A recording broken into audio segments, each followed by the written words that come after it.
The money tree, or Pachira aquatica, is a popular houseplant recognized for its braided trunk and its reputation as a symbol of prosperity. If you own a healthy version of this plant, you hold the raw material to generate an endless supply of exact copies. The process for doing this is called stem cutting propagation. Instead of planting a seed, you are extracting a living section of the plant and forcing it to grow its own distinct root system. To execute this correctly, you need a strict inventory of tools: a pair of sterilized pruning shears, a clean glass jar or small pot, and your choice of either fresh water or a well-draining potting soil. By learning the exact anatomical requirements for this procedure, you gain the ability to manually duplicate your plant as many times as you want. Step 1 is selecting the right material from the mother plant. You need to locate a vibrant, healthy green stem and plan to extract a section measuring exactly 4 to 6 inches long. The most common mistake at this stage is severing a piece of the stem blindly. If your target section lacks one specific anatomical structure, the cutting will die. This diagram shows the anatomy of a standard plant stem. Notice the swollen bumps located right where the leaves branch off. These are called nodes.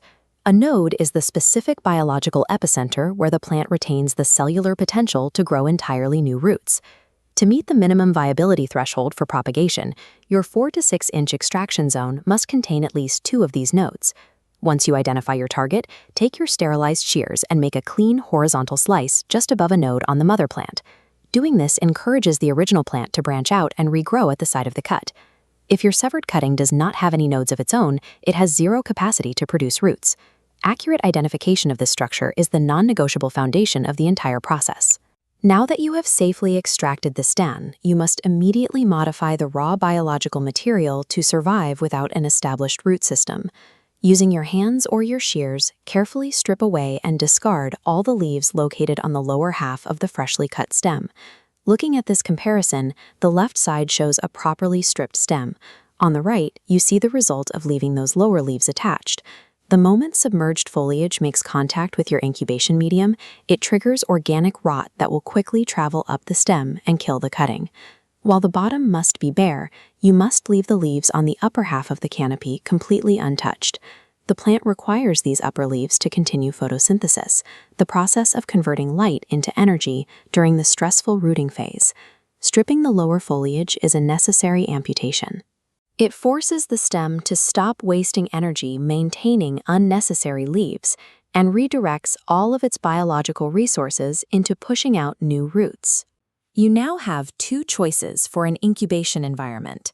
The first is the water method. Place your prepared stem directly into a clear glass vessel filled with clean, room-temperature water. This cross-section graphic demonstrates the critical submersion threshold. The water level must cover exactly 1 node at the bottom of the stem, but it must remain strictly below the surviving upper foliage. Position the glass vessel in a location that receives several hours of bright, indirect sunlight. To prevent the water from stagnating, you must pour it out and replace it with fresh water every few days. The water method acts as a transparent incubator. It allows you to visually verify the exact moment the node begins generating root tissue. The alternative to water is the direct-to-soil method. This requires a small pot filled with a well-draining, peat-based potting mix. Before planting, you have the option to coat the raw cut end of the stem in a rooting hormone powder. Rooting hormone is a chemical catalyst designed to artificially accelerate root cell division. Plant the cutting directly into the moist soil. You must ensure that the lowest stripped node is entirely buried beneath the surface, so the new roots have a matrix to grow into. Because this fresh cutting has no roots yet, it cannot pull moisture up from the soil. This makes it extremely vulnerable to cellular moisture loss through its leaves. This image shows the standard countermeasure. By sealing the entire pot inside a clear plastic bag, you trap evaporating water to create a micro-greenhouse. This artificially maintains humidity levels above 50%, keeping the cutting hydrated while it works. The soil method prevents you from watching the roots grow. However, by forcing the cutting to generate roots directly into a soil environment from day 1, you produce a highly resilient plant that bypasses the stress of a future transplant. Regardless of the incubation medium you choose, you now enter a mandatory waiting period.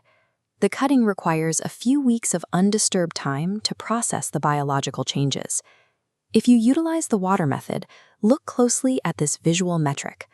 Once you see thick, white roots reaching a length of 2 to 3 inches, the cutting has achieved enough structural integrity to be safely transplanted into potting soil.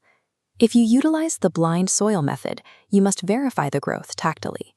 After a few weeks, lightly pinch the main trunk of the cutting and apply a very gentle upward tug. If the plant easily slides up, the node is still bare.